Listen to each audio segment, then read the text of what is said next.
Hello दोस्तों, आप सभी कैसे हैं। उम्मीद करता हूँ अच्छे होंगे, मस्त होंगे, ज़बरदस्त होंगे और आप जहाँ भी हैं वहाँ सुरक्षित होंगे। आज से हम एक सीरीज की शुरुआत कर रहे हैं मर्डर मिस्ट्री के बारे में। ये कहानियाँ होंगी जिसके बारे में मैं आपको बताऊंगा और ये कहानी कम से कम 2 दिन या 3 दिन में एक प्रकाशित मैं करूँगा, इस चैनल पे डालूँगा। तो उम्मीद करता हूँ ये कहानी आपको अच्छी लगेगी। तो आज की कहानी है सौम्या विश्वनाथन और जिगीषा घोष के मर्डर केस के बारे में, जो कि 15 साल बाद ये फैसला आया है। तो इस कहानी को आइए शुरू करते हैं। बात आज से ठीक 15 साल पहले की है। तब आज का tin India today news channel headlines today हुआ करता था। उसी हेडलाइंस टुडे में एक होनहार पत्रकार काम किया करती थी। नाम था सौम्या विश्वनाथन। 30 सितंबर 2008 उस रात महाराष्ट्र और गुजरात धमाके से जुड़ी खबरें तैयार करने के बाद सौम्या घर जाने से पहले अपना आई कार्ड पंच करती है। तब घड़ी में वक्त हुआ था 3:02। उसके बाद वो चौथी मंजिल से लिफ्ट पकड़कर ग्राउंड फ्लोर पर उतरती है। ग्राउंड फ्लोर पर उतरने के बाद वो सीधे बाहर जाने के लिए मेन गेट की तरफ बढ़ती है। पर मेन गेट से कुछ कदम पहले अचानक कॉफ़ी शॉप पर खड़ा एक लड़का सौम्या को आवाज़ देता है। वो पलटती है और फिर गेट की तरफ जाने की बजाय कॉफ़ी शॉप की तरफ मुड़ जाती है। वहाँ से वो पर्स से पैसे निकालती है और उस लड़के को देती है। उस रात कॉफ़ी शॉप पर नरेश नाम का लड़का ड्यूटी पर था। नरेश के मुताबिक रात करीब 12 बजे सौम्या ने कॉफ़ी शॉप से कॉफ़ी ली थी। उस वक्त उसके पास चेंज नहीं था, इसलिए उसने पैसे नहीं दिए। घर जाते वक्त वो उसी कॉफ़ी शॉप के 20 रुपये देने के लिए वहाँ रुकी थी। नरेश को 20 रुपये देने के बाद वो मेन गेट से बाहर निकलती है और पार्किंग की तरफ बढ़ जाती है। पार्किंग में उसकी सफ़ेद जेन कार खड़ी थी। वो कार स्टार्ट करती है और फिर निकल पड़ती है। तब घड़ी में वक्त हुआ था 3:09, मगर कुछ कदम चलने के बाद ही वो कार रोक देती है। फिर कार से नीचे उतरकर कार के विंड स्क्रीन साफ करने लगती है। स्क्रीन साफ करने के बाद वो दोबारा कार में बैठती है और पार्किंग से निकल जाती है। सीसीटीवी कैमरे में कैद सौम्या की आखिरी तस्वीर वही थी। दफ्तर से उतरकर कार में बैठने तक तस्वीर से साफ पता चलता है कि वो घर के लिए अकेली ही निकली थी। उसके साथ कोई नहीं था। सौम्या के जाने के बाद उसी सीसीटीवी फुटेज से ये भी पता चलता है कि जेन कार से निकलने के अगले 10 मिनट बाद तक कोई दूसरी कार पार्किंग से नहीं निकली। यानी दफ्तर से किसी कार ने उसका पीछा नहीं किया। वैसे अगर पार्किंग के बाहर से किसी ने सौम्या का पीछा किया हो तो नहीं कहा जा सकता, क्योंकि कैमरा सिर्फ पार्किंग के अंदर की ही चीज़ों को कवर कर रहा था। अपनी सफ़ेद रंग की जेन कार में झंडेवालान से वसंत कुंज तक पहुंचने में सौम्या को करीब आधे घंटे का वक्त लगता है और इस आधे घंटे के अंदर ही सब कुछ खत्म हो जाता है। वसंत कुंज में नेल्सन मंडेला मार्ग पर तड़के करीब 3:40 पर सौम्या की कार 20 सड़क पर डिवाइडर के ऊपर चढ़ी हुई पलटी हुई हालत में मिलती है। सौम्या ड्राइवर सीट पर लुढ़की हुई थी और उसके सिर से पिछले हिस्से में बेतहाशा खून बह रहा था।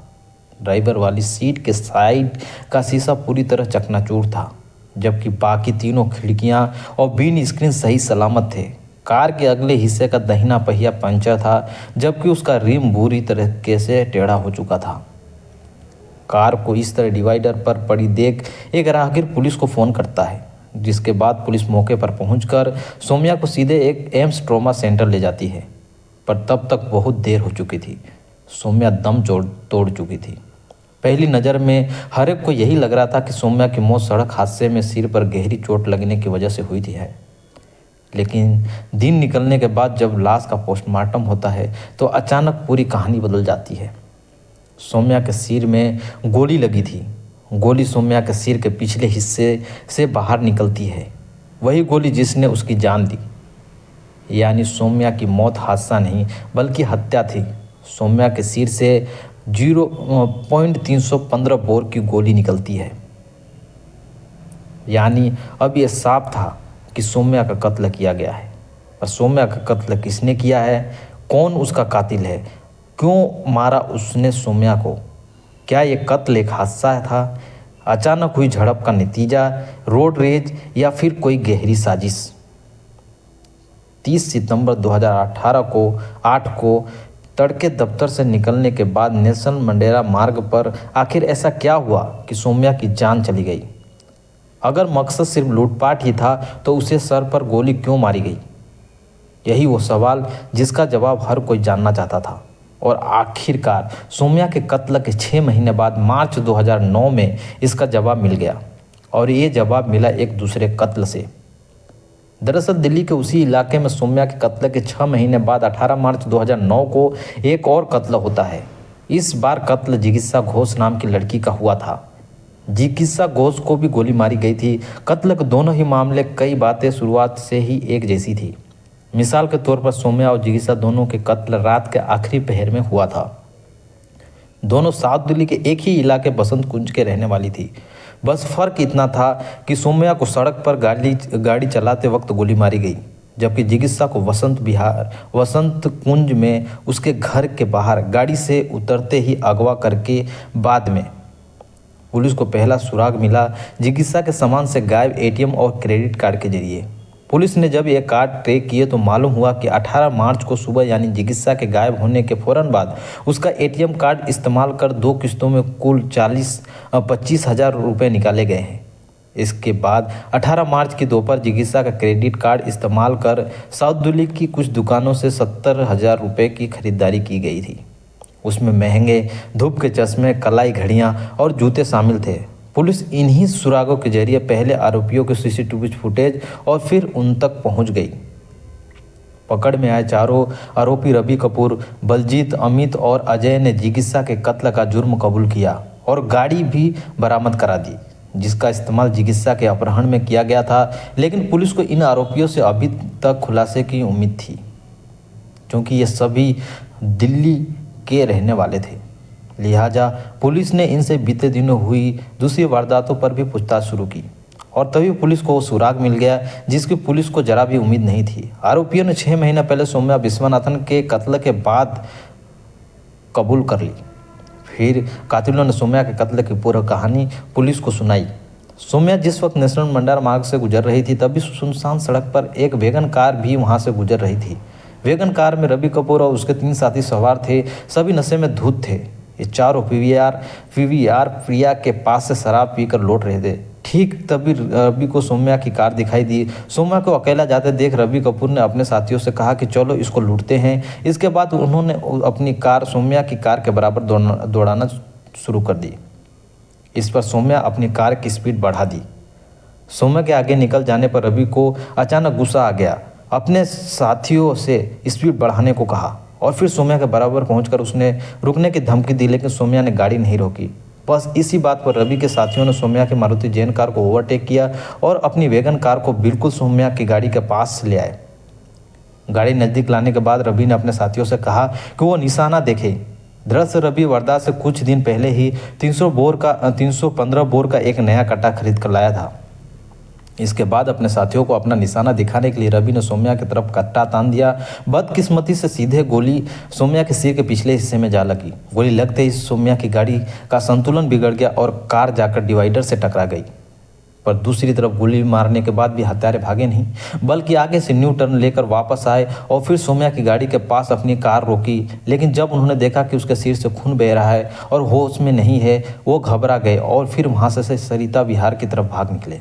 बाद में कातिलों के पकड़े जाने पर पुलिस ने सौम्या के कत्ल में इस्तेमाल किया गया 315 बोर का कट्टा और कट्टे से चली गोली के खोखे भी बरामद किए। सौम्या के जिन कातिलों ने दिल्ली पुलिस को पूरे 6 महीने तक छकाया, उनमें से एक रवि कपूर तो दिल्ली पुलिस का ही मुखबिर निकला।